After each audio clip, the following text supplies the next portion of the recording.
नमस्कार, मी संदीप चव्हाण आणि आपण पाहताय एलएस मराठी। पाहूयात काही विशेष घडामोडी। बारामती आणि राहुरी पोटनिवडणुकीसाठी 23 एप्रिलला होणार मतदान। 4 मे रोजी मतमोजणी। दोन्ही विधानसभा मतदारसंघाच्या निवडणुका बिनविरोध होण्याची शक्यता। पुण्याच्या मेट्रोचं काम अतिशय वेगानं सुरू। 55 किलोमीटर मेट्रो सुरू होईल।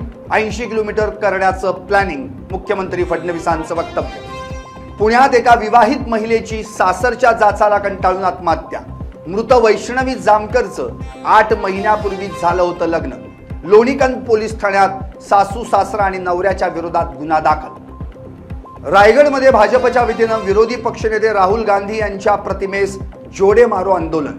आंदोलकांनी राहुल गांधींची प्रतिमा जाळली। सांगलीत महापालिकेचे मुख्य अग्निशमन अधिकारी सुनील माळींवर जीव घेण्या हल्ल्याप्रकरणी सुपारी देणाऱ्यासह मुख्य हल्लेखोराला अटक।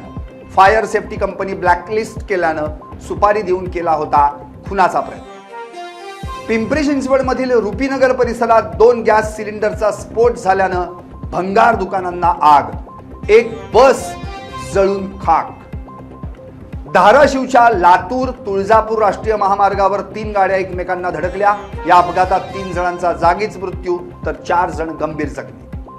मुंबई नाशिक महामार्गावर चालकाचं नियंत्रण सुटल्यानं कंटेनरचा अपघात। काही काळ महामार्गावर वाहतूक कोंडी। कल्याणच्या आंबिवली परिसरात अज्ञातांकडून घरांवर सुतळी बॉम्ब फेकले जात असल्याचा स्थानिक नागरिकांचा आरोप। या प्रकारामुळे परिसरात भीतीचं वातावरण निर्माण झालंय। पोलिसांकडे तक्रार करूनही दखल घेतली जात नसल्याचा नागरिकांचा आरोप। अकोल्यात दरोड्याच्या तयारीत असलेल्या कुख्यात टोळीला पोलिसांनी ठोकल्या बेड्या। त्यांच्याकडून पिस्तूल, चाकू आणि कार असा एकूण 10 लाखांचा मुद्देमाल जप्त। या होत्या काही विशेष घडामोडी। यानंतर आणखी काही विशेष घडामोडींसाठी पाहत राहा एलएस मराठी। सत्याच्या पाठी बातम्या सर्वांच्या सर्वांसाठी।